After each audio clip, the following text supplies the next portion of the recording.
लग जा गले के फिर ये हंसी रात हो न हो। ऐसे लोग मरते नहीं हैं, अमर हो जाते हैं। We really miss you Lata जी।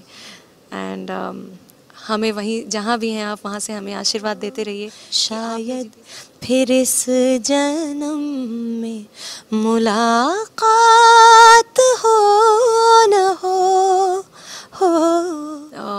लता जी का जाना ऐसा लग रहा है जैसे मेरा बहुत ही पर्सनल लॉस हुआ है, और मुझे लगता है कि मेरे जैसे सारे म्यूजिशियंस यही फील कर रहे होंगे, क्योंकि ऐसी वॉइसेस इनके लिए कहा जाता है कि ना भूतो ना भविष्यति। ऐसे लोग ना कभी हुए हैं और शायद कभी होंगे भी नहीं। She was one of its kind. ऐसे लोग मरते नहीं हैं, अमर हो जाते हैं। We really miss you Lata ji. And हमें वहीं जहाँ भी हैं आप, वहाँ से हमें आशीर्वाद देते रहिए कि आपने जितनी संगीत की साधना की है और जितना अपने आप को समर्पित किया है म्यूज़िक को, उतना उसका अगर 1% भी हम कर पाए तो हमारा जीवन सफल हो जाएगा। एक गाना जो कि मैं हमेशा गाती भी थी हमेशा से, वही गाना मैं उनको डेडिकेट कर देती हूँ। लग जा गले के फिर ये हंसी रात हो न हो। शायद फिर इस जन्म में मुलाकात हो न हो। लग जा गले से। Thank you. Hi, this is Pratibha Singh Baghel और मैं बाइस्कोप से आपसे बात कर रही हूँ। बहरहाल ये हमारी प्रेस मीट जो हुई है, ये इनहेरिटेंस लॉन्च पर हुई है। इनहेरिटेंस इज़ अबाउट एक एल्बम है जो कि 4 ठुमरीज़ का एक एल्बम है, where we have tried to incorporate all the traditional thumris, like all 4 ठुमरीज़ which are traditional, and दीपक पंडित जी ने इसे बहुत ही खूबसूरती से रीप्रोड्यूस किया है, रिक्रिएट किया है, एंड सूफी स्कोर के चैनल पे ये रिलीज़ हो रहा है। आज हमारा प्रीमियर है, वेयर वी आर रिलीजिंग बाबुल मोरा टुडे, और 14 फेब को हमारे बाकी जो ठुमरीज़ हैं वो उनकी ऑडियो लॉन्च हो जाएगी, and the videos will follow in a weeks time.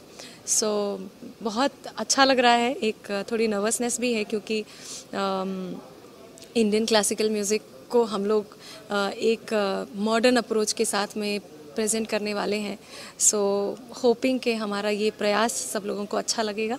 Western की तरफ भागने का एक रीज़न ये है कि जो इंडियन क्लासिकल म्यूज़िक है वो आपको कई बार क्या होता है कि आपको बंध के इंडियन क्लासिकल का मतलब ही है कि वो एक डिसिप्लिन्ड म्यूज़िक शैली है, और हमारा रूट तो इंडियन क्लासिकल म्यूज़िक ही है। तो हमने कोशिश की है कि इंडियन क्लासिकल म्यूज़िक को वेस्टर्न अप्रोच में ढाल कर, इसीलिए हमने इसमें बुडापेस्ट सिम्फनी ऑर्केस्ट्रा का इस्तेमाल किया है, और मॉडर्न अप्रोच, मतलब जिस तरह से वेस्ट में म्यूज़िक प्रोड्यूस किया जाता है उस तरह से, बट फिर भी हमने राग के चलन में कोई छेड़खानी नहीं की है। जो ठुमरी जिस राग की है उसको इंटैक्ट रखते हुए वी हैव ट्राइड कि वेस्टर्न अप्रोच के साथ में उसे प्रोड्यूस करने की कोशिश की है, सो दैट ये जो आप पूछ रहे हैं कि लोग जो वेस्ट की तरफ भाग रहे हैं, वेस्टर्न म्यूज़िक को सुनना चाह रहे हैं ज़्यादा, तो वो हिंदुस्तानी म्यूज़िक के साथ साथ वेस्टर्न अप्रोच भी इस एल्बम में है, so that the people who intend to go towards west music, उनको इस म्यूज़िक में भी मज़ा आएगा। ये तो ऐसा लॉस है कि जिसकी भरपाई शायद अब सदियों में कभी नहीं हो पाएगी। लता जी का जाना ऐसा लग रहा है जैसे मेरा बहुत ही पर्सनल लॉस हुआ है, और मुझे लगता है कि मेरे जैसे सारे म्यूजिशियंस यही फील कर रहे होंगे, क्योंकि ऐसी वॉइसेस इनके लिए कहा जाता है कि ना भूतो ना भविष्यति। ऐसे लोग ना कभी हुए हैं और शायद कभी होंगे भी नहीं। She was one of its kind. ऐसे लोग मरते नहीं हैं, अमर हो जाते हैं। We really miss you Lata जी।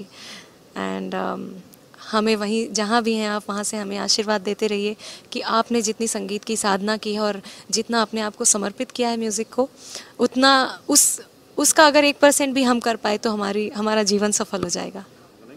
एक गाना जो कि मैं हमेशा गाती भी थी हमेशा से, वही गाना मैं उनको डेडिकेट कर देती हूँ। लग जा गले के फिर ये हंसी रात हो न हो, शायद फिर इस जन्म में मुलाकात हो न हो, लग जा गले से। Thank you.